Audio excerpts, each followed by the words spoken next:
Buenas noches, bienvenidos y bienvenidas a este martes de bienestar. Muchísimas gracias por estar acá, siempre con el placer de tenerlos acá en este espacio donde lo que creamos es un espacio para dar herramientas para conseguir nuestro mayor bienestar. Así que bueno, hoy contamos con un tema bastante álgido y yo creo que todos tenemos que ver con ¿verdad? Lo que queremos es fortalecer nuestra relación de pareja, sobre todo en este momento que estamos atravesando tan adverso, donde estamos metidos en casa y muchas veces eh, por mucho tiempo no conocíamos realmente a nuestras parejas, sino hasta este momento donde estamos compartiendo tanto con ellas, ¿verdad?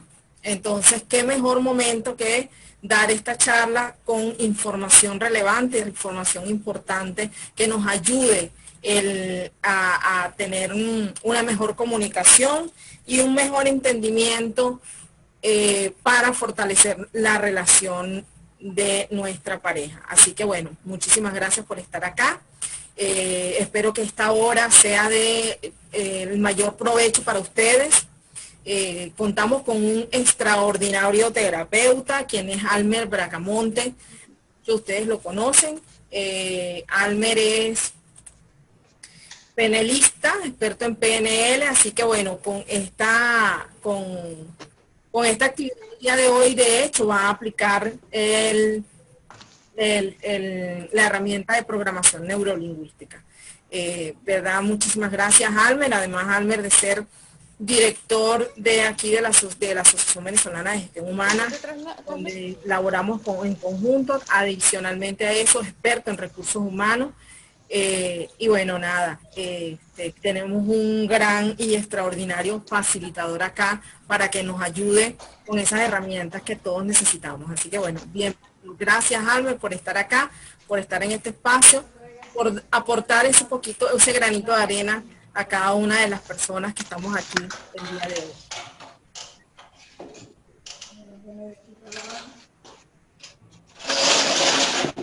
Okay.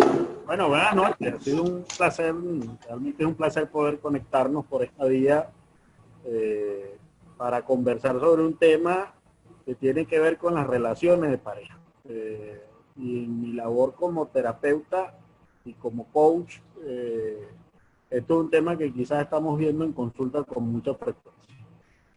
Hoy vamos a estar hablando de algunas herramientas que utilizamos para poder armonizar las relaciones, para poder fortalecer las relaciones, pero también un conjunto de elementos que le permite a usted identificar en qué estatus está su relación. Cuáles son aquellas cosas que pudiesen estar afectando la relación de pareja y cómo con algunas herramientas que vamos a estar viendo podemos hacer un abordaje efectivo.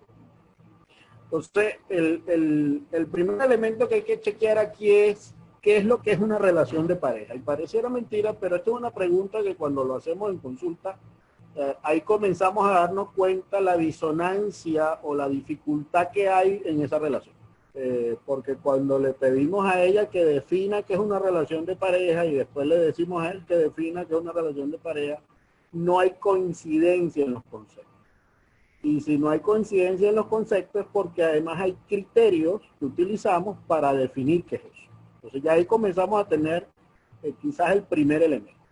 En términos muy sencillos, una relación de pareja no es más que dos personas que decidieron comprometerse para compartir la cotidianidad de la vida y donde está incorporado el sexo. Porque bueno, yo me puedo comprometer con otra persona para tener cotidianidad en la vida, pero si no tenemos sexo, eso no es una relación de pareja, eso forma parte de. Pero la pareja también es un equipo. Y como equipo, cada uno tiene un conjunto de funciones que ahora traspasa lo individual. Lo que quiere decir que ahora tenemos que comenzar a cambiar un poco el término de yo o tú, sino de incorporar el nosotros. Nos vemos como un gran equipo, por lo tanto lo que hacemos en conjunto tiene una vigencia y un impacto directo en lo que puede ser nuestra relación de pareja. Ahora, ese elemento es muy importante tenerlo presente porque cuando hay criterios distintos en cómo definimos lo que es una relación de pareja, cuando definimos lo que es el amor, cuando definimos además lo que es la fidelidad, que es un valor dentro de la relación de pareja. Si eso no está claro para ambas partes, ya hay ahí el primer factor para tener disonancias o ruido en la relación. Es decir, que en las parejas es importante que revisen esos conceptos. ¿Cómo lo miras tú y cómo lo miro yo? Y cómo a partir de eso que estamos mirando quizás diferente, ¿cómo lo vamos a llamar ahora? Entonces, ese es nuestro primer elemento de diagnóstico. Ahora, ¿cómo hacemos nosotros un primer acercamiento para ver qué está pasando en la relación de pareja? Una relación de pareja, en términos generales, se maneja a través de una triada, donde hay tres componentes claros. El amor, que es el sentimiento que une o vincula a estas personas. La intimidad, que incluye dos factores importantes. Uno es el sexo y otro es la comunicación. Y un tercer factor que es el compromiso. Y el compromiso no es más que el proyecto de vida juntos. ¿Cómo te ves tú con esa persona dentro de 3 meses, 4 años, 7 años, 20 años? ¿Vas a celebrar las bodas de plata o no vas a celebrar la boda de plata o la de oro, la que sea? Y entonces aquí lo primero que hacemos es pedirle a cada persona en individual, y pudiese hacer ese ejercicio aquí brevemente, que califiques una escala del 1 al 10, donde 10 es el mayor porcentaje, cuánto tú amas a tu pareja. No me tienes que dar la respuesta, es una respuesta para ti, pero ya con eso te estoy llevando a que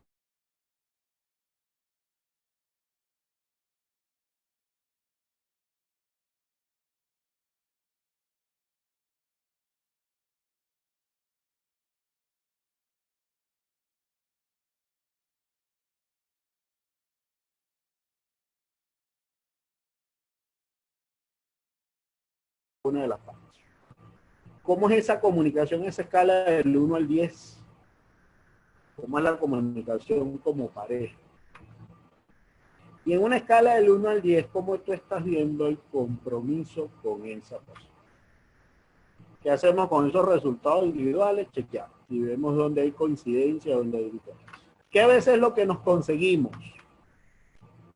Bueno, nos conseguimos que hay gente que tiene amor y tiene intimidad, pero no tiene compromiso.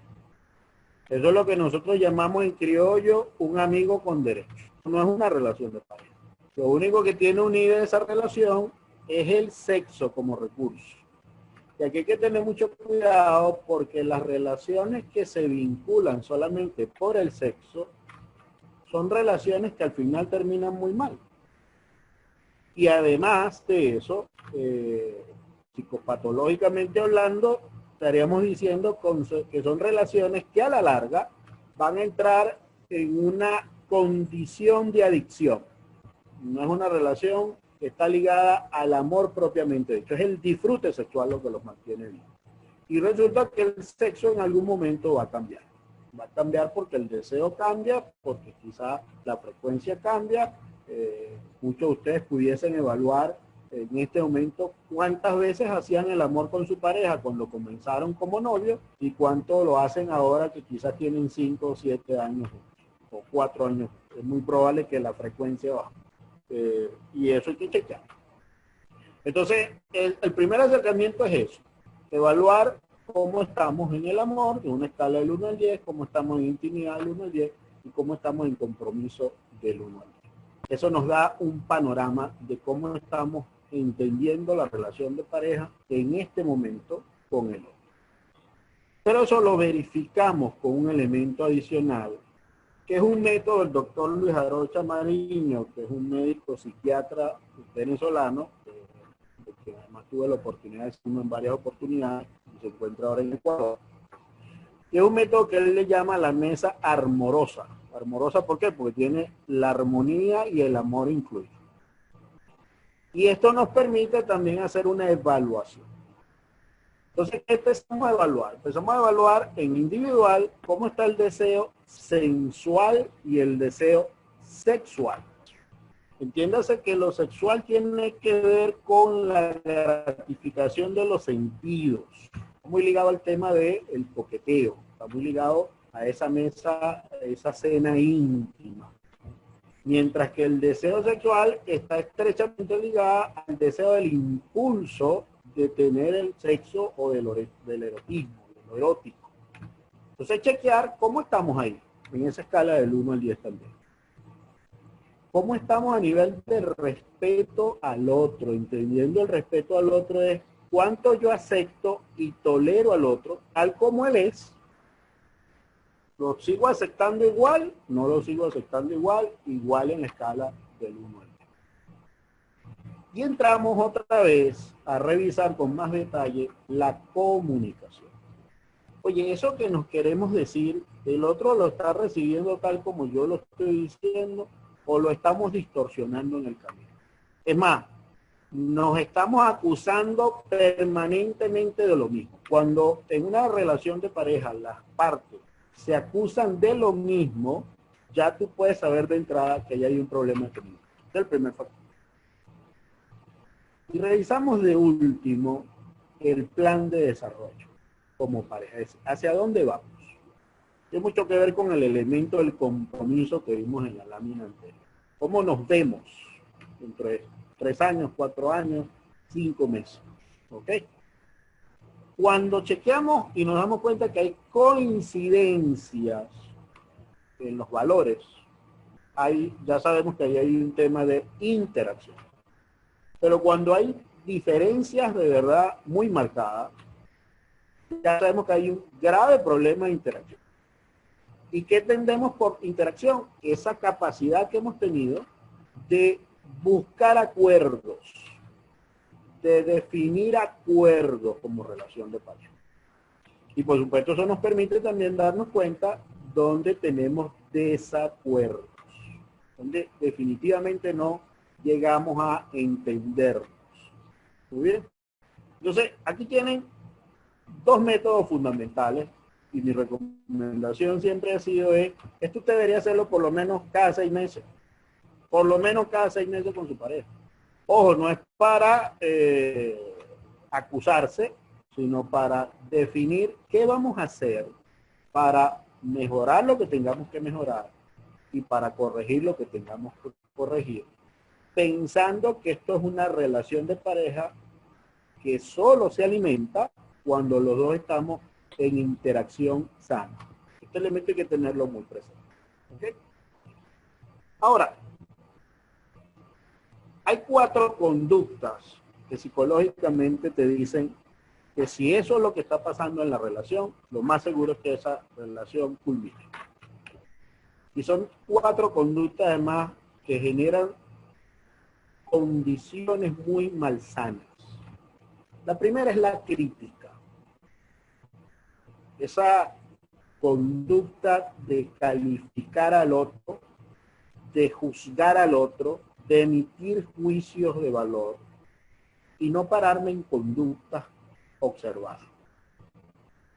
Es decir, no es lo mismo que yo te critique, inclusive que yo te compare con otras personas, a que yo te diga cuál fue la conducta que yo observé que a mí me está generando algún efecto.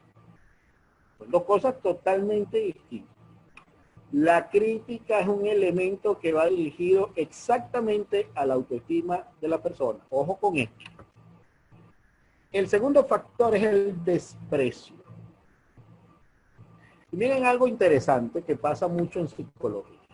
El desprecio para el hombre puede tener 2 posibles consecuencias. La primera consecuencia es que él lo entienda como un recurso de la otra parte, bueno, porque está molesto o porque está molesto. Pero el otro elemento, y aquí sí es delicada la cosa, es que si ese hombre viene con una historia donde la figura materna no le daba suficiente amor y probablemente lo rechazaba, cuando este hombre es rechazado, despreciado por su pareja, él se le activa exactamente el mismo sentimiento como si fuese mamá quien me está despreciando. Y eso puede generar bloqueos de carácter emocional. Es decir, Y le voy a poner un ejemplo quizá un poco drástico, pero es el más común. En nuestra cultura, las damas aprendieron que uno de los recursos para generar que el hombre cambie de conducta es quitándole el sexo. Como me decía a mí una paciente una vez, es que hay que quitarle los servicios, ¿no? Como que si fuera un tema de condominio. Y resulta que es un recurso de manipulación, porque al final eso no es lo que resuelve el conflicto. Ese hombre que es rechazado sexualmente por la mujer puede vivirlo como que si es mamá quien me está rechazando. Ojo, con esto no estoy diciendo que si tú no quieres tener sexo, obligado que lo tengas. Cuidado con esto, ¿no? Son dos cosas totalmente distintas. Lo que quiero es que se den cuenta cómo hay un factor aquí, inclusive cultural. En el desprecio hay elementos clave, hay burlas, hay comentarios ridiculizantes, donde te pongo en entredicho con los demás, donde te insulto delante de la gente, pero también individuales, si no hay un respeto hacia el otro. Hay imitaciones de la conducta del otro en forma de burla. Comentarios donde quien lo expresa se siente inclusive hasta superior a ti. Y gestos que definitivamente indican que te estoy rechazando. Como el simple hecho de desviar la mirada con ese elemento de desprecio, que además es una mirada como que ponte para allá porque no quiero que te me acerques, no quiero que me toques, no quiero que tengas interacción conmigo. El tercer elemento es la defensiva. La defensiva no es más que un recurso de buscar excusas porque yo no quiero aceptar la responsabilidad que a mí me corresponde. En todo conflicto de pareja hay un 50-50. Hay un 50 que yo estoy colocando por acción o por inacción, y hay un 50% que del otro, definitivamente. Hay que tener la madurez suficiente para entender cuando yo tengo una responsabilidad importante en un conflicto que tenemos.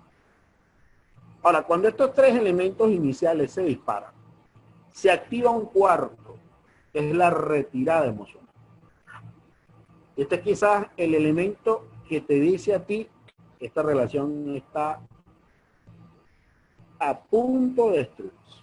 Es el hecho de retirar la interacción con la pareja, inclusive ya no le respondo, dejo de escucharle, inclusive si la persona está hablando, la otra mira hacia otro lado, no le presta atención, y hay una evasión permanente frente al problema. No hay disposición alguna a resolver el problema, porque ya entramos en la etapa de personalizar el conflicto. Ya no es el conflicto propiamente dicho, no, es que el culpable eres tú. Y esto se activa definitivamente cuando los otros tres están en acción. Entonces, estos cuatro elementos hay que tenerlo en cuenta para poder chequear cómo nos estamos llevando. Porque fíjense que los tres primeros elementos tienen mucho que ver inclusive con un tema de comunicación. El cómo nos estamos comunicando. Ahora, hay un factor adicional que genera ruptura en las parejas, es la infidelidad. Y la palabra fidelidad e infidelidad también es una palabra que tiene muchas definiciones. Ahora, lo que sí sabemos conductualmente hablando es que la infidelidad es una conducta que va a romper el compromiso con la persona con quien convive y rompe el compromiso con la relación.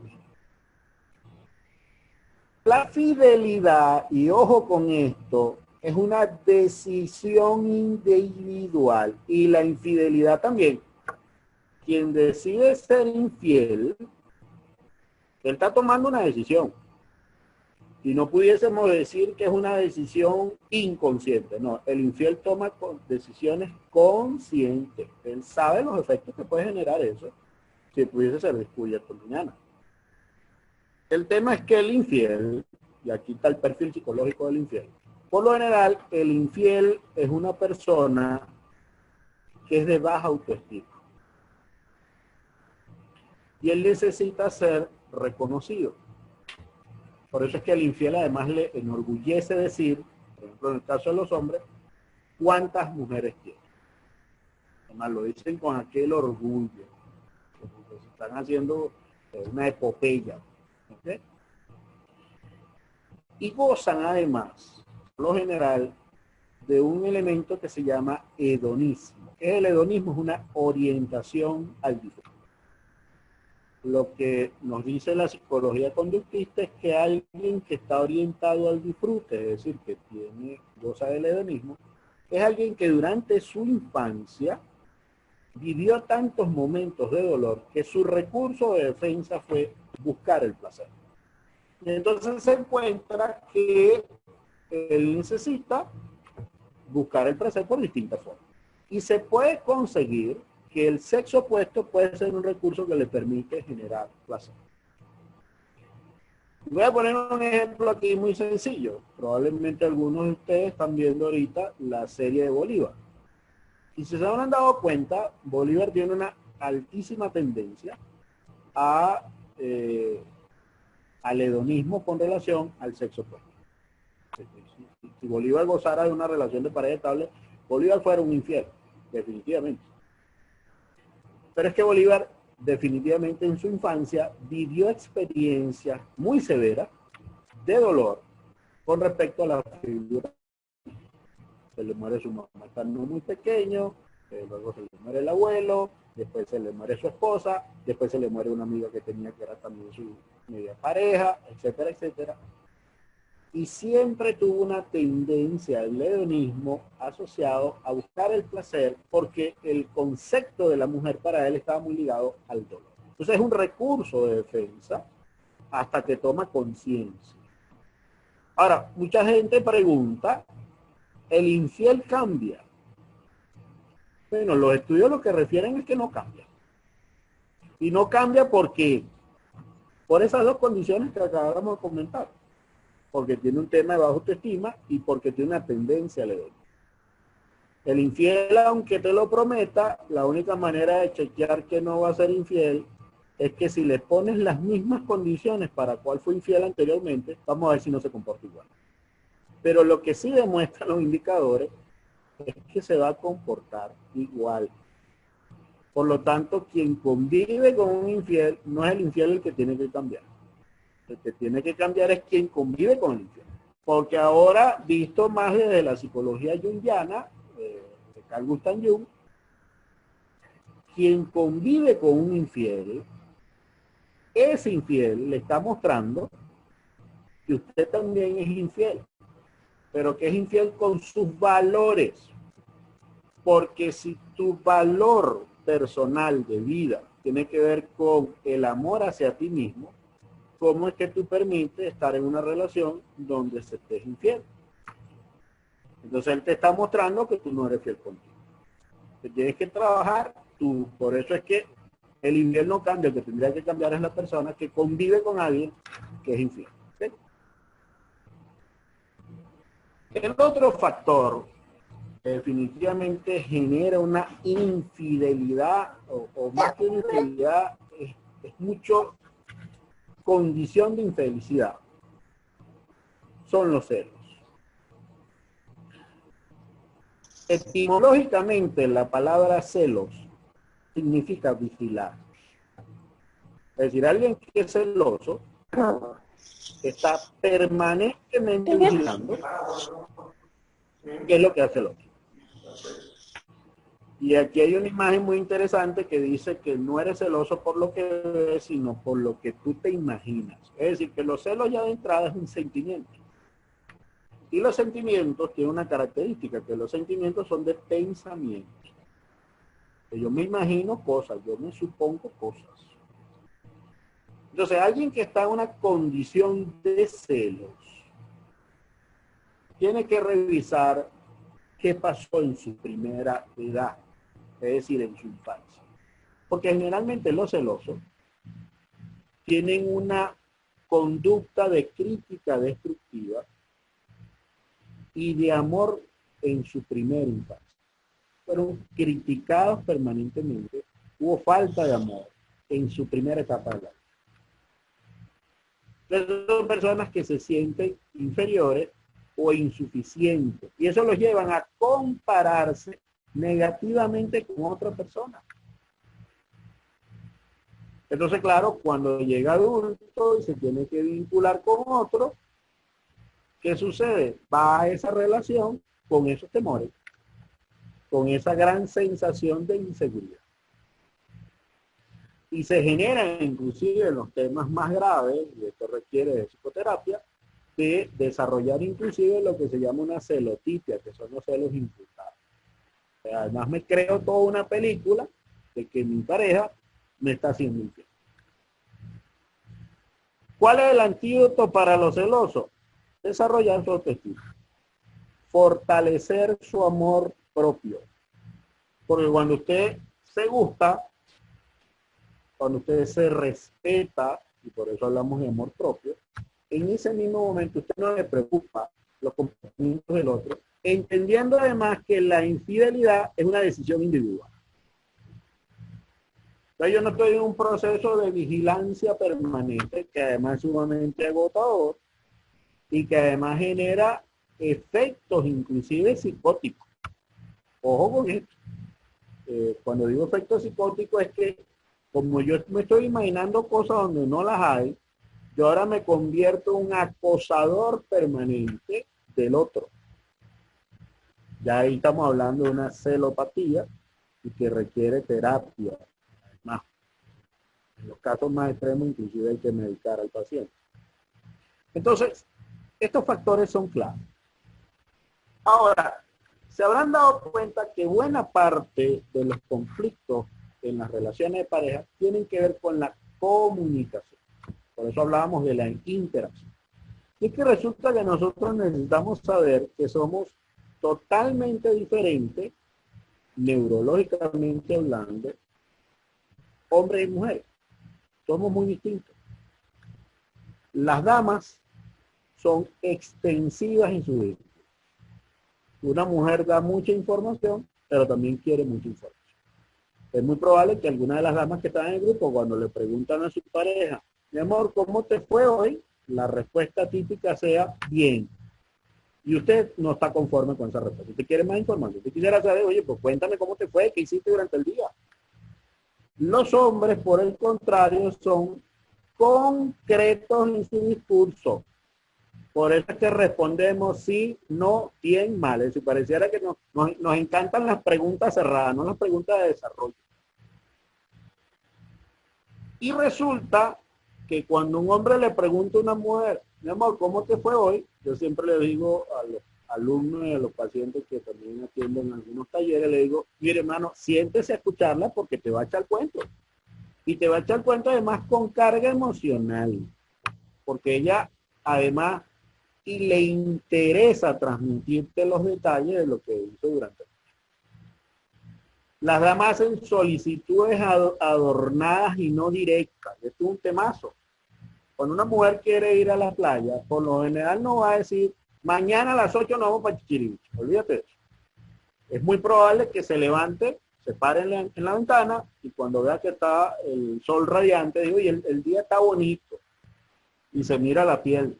Es así como pálida. Pero no dice en ningún momento yo quiero ir a la playa. Y los hombres, y esto es muy importante entenderlo, escuchamos literalmente. Es decir, lo que el hombre escuchó fue que el sol está radiante y que tienes la piel pálida. Pero no escuchó que tú quieres ir a la playa. Es decir, que a los hombres hay que hablarle directo. No le den tanto detalle. Porque si le das mucho detalle, y aquí va para los caballeros que están en el grupo, quiero aclarar de una vez que esto es un estudio que se hizo en España. A mediados de 1988 se hizo un estudio en España que demuestra que el cerebro masculino, si dura más de 20 minutos escuchando una voz femenina, ese cerebro se agota. ¿Y cómo ya yo sé que ese cerebro está agotado? Porque ya ese hombre no parpadea. Es decir, en el momento que usted vea que el hombre ya no parpadea, no te está escuchando. Pero no está escuchando no porque él no quiere, sino porque ya se agotó su sistema auditivo a nivel cerebro. Entonces, los hombres en este sentido requieren aprender a desarrollar la escucha y las mujeres requieren aprender a ser más concretas, es decir, ser más directas con lo que quieren. Las damas se comunican con carga emocional, los hombres evitan la carga emocional en la comunicación. comunicación, inclusive hasta por un tema cultural. Una dama, si se siente triste, lo va a expresar directamente. El hombre puede ser que lo escuche. Tienden las damas a escuchar más con atención, y hay estudios que lo refieren. Los hombres por lo general tienen deficiencia para la escucha activa, por lo que les decía, escuchan literalmente, no validan. Las mujeres son altamente relacionales. Y esto yo lo he visto inclusive cuando he ido al aeropuerto. Y entonces el vuelo se retrasa. Y hay dos damas que no se conocen y comienzan a platicar. Y cuando se despiden, hasta el número de teléfono se dan porque son hasta amigas a partir de ese momento. En los hombres eso no se da porque los hombres son territoriales, son poco relacionales. Entonces, claro, cuando el otro viene a hablar conmigo que yo no conozco, le respondo muy corto y si es posible me retiro o me volteo. Pero a mí no me interesa hablar con él porque yo no lo conozco. Entonces, estos elementos son muy importantes para entender inclusive que somos distintos en la comunicación y tenemos que afinar algunos detalles. Las damas requieren ser validadas. Esto es muy importante que los hombres lo aprendan. Validar es poder entender qué me quisiste decir, pero también darle el valor que como dama y como mujer y como pareja tiene. Pero los hombres, esto es un tip clave para las mujeres, y muchas mujeres ya lo saben, los hombres requieren ser necesitados. Si una mujer quiere, como decimos en criollo, tener al hombre comiendo en la mano, dígale que usted lo necesita. Para que usted vea cómo él siente que ahora sí tiene el control de la relación. El concepto necesitado para el hombre tiene mucho que ver con la condición de ser el proveedor. Esto es muy importante. Las damas necesitan ser reconocidas y esto tiene que ver con ese valor que le damos, porque es la dama, porque es la esposa, porque es la pareja. Y también los hombres requieren ser admirados. Las mujeres también, pero para el hombre, el que la mujer le diga que lo admira, tanto el admirarlo como el necesitarlo son dos palabras clave para poder quebrar de alguna manera a ese hombre que desde el ego muchas veces no quiere mostrar sus propias emociones. Entonces somos totalmente distintos en este sentido. Entonces, bajo ese esquema, hay 5 claves para aplicar asertivamente algo que tú comes. Y vamos a entender esto por detalle. Lo primero que es importante tener presente aquí es que cuando vayas a hacer un planteamiento, no lo hagas con carga de emoción. Es preferible que te relajes y lo hables después. Esto es un tema que a veces a las damas les cuesta un poco, por lo que vimos hace rato. Las damas son emocionales. Yo he tenido pacientes que me dicen, Alme, pero es que si yo no le formo el lío en el momento que tengo la raya, se me pierde hasta el discurso. Ojo, porque eso no está hablando de que tú tengas la capacidad de ser asertiva. Eso es lo que me está diciendo a mí, es que tú no sabes manejar tu emoción. Y aquí hay que tener presente 2 cosas. Cuando tenemos que hacer el planteamiento de algo que no estamos de ese acuerdo, es probable que estamos parados en 2 emociones. Una es la rabia y otra puede ser el miedo. Y la rabia y el miedo tiene una característica muy interesante. La rabia genera pensamiento de venganza. ¿Qué significa eso? Que te voy a decir cosas probablemente mucho más duras que lo que es el conflicto original, que complican más las cosas. Porque puedo llegar inclusive a ofenderte. Puedo llegar inclusive a calificarte. Porque estoy desde la venganza. Como tú me hiciste molestar, ese es el pensamiento, yo te tengo que hacer molestar. Pero ese es el pensamiento de alguien que no sabe gestionar sus emociones. Ojo. Pero si estoy desde el miedo, el pensamiento ahora es un pensamiento fatalista. Entonces magnifico mucho más en negativo el conflicto inicial. Entonces muchas veces es prudente hacer lo que decían nuestras abuelas. Duermen y mañana conversan. Porque ya mañana puedes conversar con una condición de raciocinio distinto. Segundo, habla en base a conductas observadas. No suponga cosas. Ojo, uno de los errores típicos del ser humano es suponer, es imaginarse cosas. No te imagines, pregunta. Entonces, si tu esposo salió esta mañana apurado y no te dio el beso todas las mañanas, entonces se empiezan a imaginar historias. No, pregunta. No emitas críticas. El emitir críticas pone a la otra parte de la defensiva, porque se siente ofendido. No emitas juicios. No generalices. Es que tú siempre, cuando yo te digo que arregles algo en la casa, siempre sales con la misma excusa. Imagínate tú. Y no compares. Ojo con esto. No, el hombre no compare a la mamá a su esposa con la mamá, ni el hombre ni la mujer compare a su esposo con su papá o peor con su pareja anterior, mucho menos. Porque tanto la crítica como el juicio, la generalización y las comparaciones generan conducta de defensa. Entonces ya aquí no nos vamos a escuchar y no vamos a llegar a ningún acuerdo. 4. Escuche con atención. Des el permiso de escuchar por completo al otro sin interrumpirlo. Y después valide. ¿Qué fue lo que me quisiste decir? O yo lo que entendí fue esto, lo que tú dijiste, valide. Y siempre busque acuerdos favorables para ambos. Es decir, busquemos alternativas. ¿Cómo podemos resolver? Y un elemento fundamental es respetar la individualidad del otro. Fíjense algo, el que estemos en pareja no significa que el otro es propiedad mía. No, el respetar la individualidad es entender que aunque somos seres que necesitamos conectarnos con otros, también tenemos derecho a nuestro espacio. A nuestro espacio para escuchar música, a nuestro espacio para compartir con un amigo, a nuestro espacio para relajarnos. Tanto el hombre como mujer es exactamente igual. Ahora, ya yo sé que si estoy casado, yo no debería tener los mismos comportamientos que un soltero, por ejemplo. Pero eso forma parte de los acuerdos que tenemos que fijar. Y lo lógico es que los acuerdos de una relación de pareja se den en el momento que son novios. Eso debería ser lo ideal.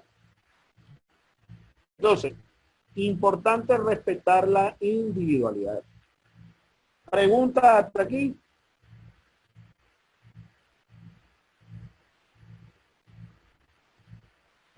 ¿Hay alguna pregunta, Milce? No, Almer. Hasta los momentos no. No hay. Todo claro. Ok, muy bien. Ok, perfecto. Entonces, ¿cómo yo puedo atender una situación conflictiva en mi relación de pareja asertivamente? Bueno, hay un recurso que es un protocolo que tiene 5 pasos. Vamos a poner un ejemplo aquí, pero usted puede tener cualquiera. El primer paso es realizar planteamiento breve de la situación conflictiva. ¿Qué significa eso? Que yo te voy a comentar de qué vamos a hablar. Pero el planteamiento breve no puede ir con juicios de valor, ni con crítica. Entonces, un ejemplo, Rafael quiere hablarte en relación al orden de tu ropa, luego que te duches. Ya esto nos hace pensar que Rafael tiene la costumbre de cuando se ducha, él no pone la ropa en las cestas de ropa sucia. Sino que la deja ahí al lado de, qué sé yo, de la papelera, del baño. Entonces, no puedo llegar a decirle, mira, quiero hablarte con respecto al desorden que tú tienes todo el tiempo cada vez que te bañas, porque ya eso no es asertivo, eso es agresivo. ¿Ok? Ponerme en el lugar del otro. El ponerme en el lugar del otro tiene 2 beneficios. Uno, que yo puedo entender la razón de su conducta. Y 2, genera la apertura del otro lado para que pueda seguirme escuchando y busquemos un acuerdo o una solución al conflicto. Entonces, generalmente se recomienda utilizar una frase como entiendo.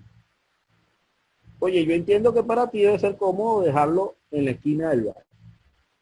Eso yo lo puedo entender. 3, realizar el planteamiento del problema. y la emoción o sentimiento que yo experimento como consecuencia de esa cosa. Aquí sí voy a decir exactamente cuál es la situación. ¿Cuál es el problema? El tema es que eso lo hace todos los días y yo debo recogerla. Colocarlo en la cesta de ropa sucia y eso me sobrecarga de trabajo y realmente eso ya ni me incomoda tener que hacer. Entonces le estoy diciendo cuál es el problema y cómo yo me estoy sintiendo con eso. 4. Expresar el desacuerdo. Expresar el desacuerdo es poner el límite. Expresar el desacuerdo es saber decir que no. Una de las cosas que cuesta mucho en nuestra cultura es decir que no. Entonces expresar el desacuerdo es utilizar una frase clave, comprenderás. Entonces como comprenderás, ya yo eso no lo voy a permitir. Entonces ya yo le estoy diciendo, eso no lo voy a seguir haciendo ni lo voy a seguir aceptando. Y voy al quinto paso, y esta es la clave. Aquí es donde entra la asertividad en su mejor momento, que es realizar la solicitud de cambio de conducta. ¿Y cómo hacemos esto? Haciendo preguntas, no dando consejos, no dando las soluciones nosotros. Cuidado con esto. Cuando yo doy las soluciones, no necesariamente el otro se va a comprometer. Cuando la solución sale de ti, hay más posibilidades que tú te comprometas. Porque tú fuiste el que pusiste la respuesta. Entonces, ¿qué se te ocurre que puedes hacer? Es una primera pregunta que puedes. Y lo escucho mientras me da la respuesta. ¿Cómo puedes hacer eso? Esta pregunta es clave porque somos muy buenos para crear soluciones, pero cuando tenemos que aterrizarla, ahí es donde quizás se nos puede complicar la cosa. Entonces, tengo que preguntar cómo puedes hacer. ¿A partir de cuándo lo vas a hacer? Y la última pregunta es fundamental. ¿Cómo vamos a saber que eso que tú has dicho que vas a hacer a partir de mañana o a partir de hoy funciona? Es decir, lo que le estoy diciendo es cómo yo voy a saber que ya yo no tengo que conversar contigo nuevamente de este tema porque ya lo resolvimos. Entonces, lo que les quiero decir con esto es que hay dos elementos claves que tenemos que considerar, o tres elementos claves. Uno, tenemos que medir cómo estamos en la relación con respecto al amor, a la intimidad y al compromiso. Eso es lo primero que tenemos que chequear. Segundo, vamos a chequear cómo estamos a nivel del deseo sensual y del deseo sexual.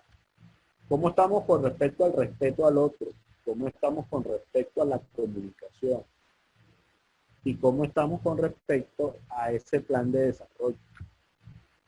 Esos dos elementos ya te dicen a ti dónde están. Y luego chequeemos cuáles son las conductas que definitivamente tenemos que mejorar. Nos estamos criticando, hay que trabajar. No nos estamos escuchando, hay que trabajar. Nos estamos despreciando, atención con esto, hay que revisarlo.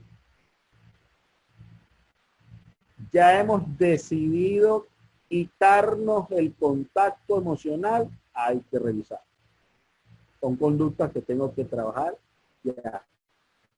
Y saber que si hay algo que me está afectando, ya yo tengo un protocolo que me permite conversar, que me permite ponerlo sobre. Y tener claro, hay dos cosas claves. La infidelidad o la fidelidad es una decisión individual y que los celos están hablando más de ti que de la persona a quien está celando. Entonces, bajo ese esquema, abro el espacio para preguntas y respuestas.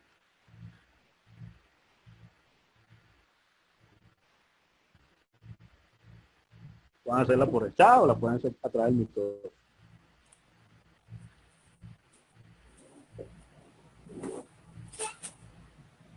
Excelente, Almer. De verdad que estos pequeños tips que nos comparte Almer, de verdad que son súper, súper, súper valiosos.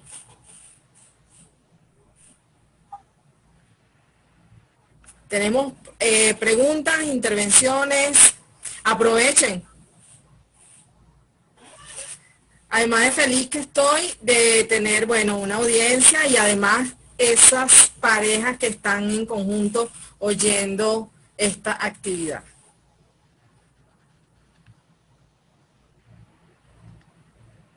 No tengan miedo escénico. Pregunten, este es el momento perfecto.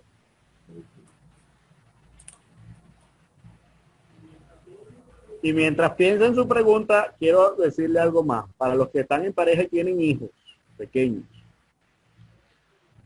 ojo con la forma como ustedes se están relacionando en su pareja, porque ese es el modelo que están aprendiendo sus hijos. Los niños hasta los 3 años, por ejemplo, ellos no van a entender el propósito de la conducta de sus padres. Ellos van a entender que esa conducta es normal. Y por eso la repiten. Entonces, ahí hay que tener mucho cuidado también. Ok, por aquí Franklin. Hola Franklin, ¿cómo estás? Un saludo grande. ¿Cómo manejar aquellas respuestas que no esperas escuchar? Ok. Esta pregunta es muy interesante, Franklin. Saludo, hermano. Porque si el otro no espera escuchar tu respuesta, eso está hablando exactamente de su habilidad para gestionar sus emociones. No tiene nada que ver exactamente contigo, tiene que ver con sus expectativas. Entonces, muchas veces ahí tenemos que preguntarle al otro qué es lo que tú esperabas escuchar y hasta dónde estás dispuesto a escuchar mi respuesta a partir de tus comentarios o preguntas. Es decir, se lo tengo que poner clarito. Porque en la comunicación hay un 50% de lo que yo te digo y cómo te lo digo, y el otro tiene un 50% de cómo lo interpreta. Esa es su responsabilidad.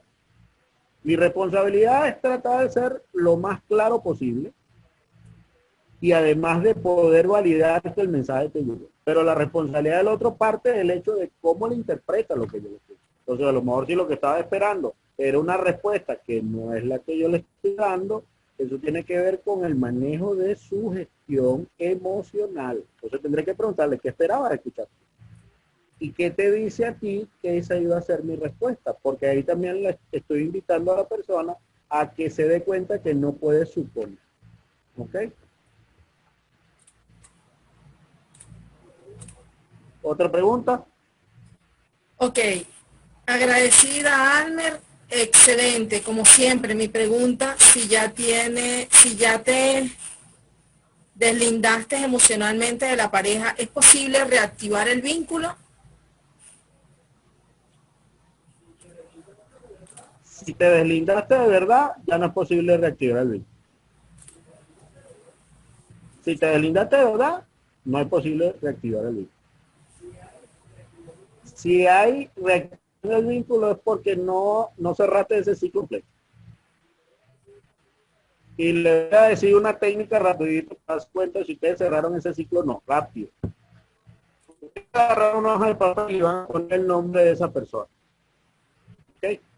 Y luego que pongan el nombre de esa persona en ese papel, usted va a agarrar el papel y lo va a convertir como una especie de pelota. Arrugue la pelota. Arrugue ese papel como una pelota. Y usted se va a pasar esa pelota por el cuerpo, por el pecho, por el cuerpo entero. Y vea qué siente. Si usted siente rabia, si usted se le disparan los latidos del corazón, si usted le da como una especie de pequeña ansiedad, usted no está desvinculado completamente. Pero como yo no lo quiero dejar con esa condición, el paso siguiente es que ahora abre ese papel y en la parte de atrás usted va a poner el nombre de una película o de una canción o de un libro que a usted más le gusta. Y le garantizo que eso le va a quitar la emoción que sintió cuando se pasó la pelotica por él. Pero lo que quiero es que se dé cuenta que si usted hace eso y usted siente alguna emoción como la rabia, el miedo e inclusive la tristeza, usted no está desvinculado por completo, tiene que cerrar ese ciclo. Ahí hay varias técnicas que utilizamos para cerrar ciclos. Eso lo vemos ya en el taller propiamente, por razones de tiempo.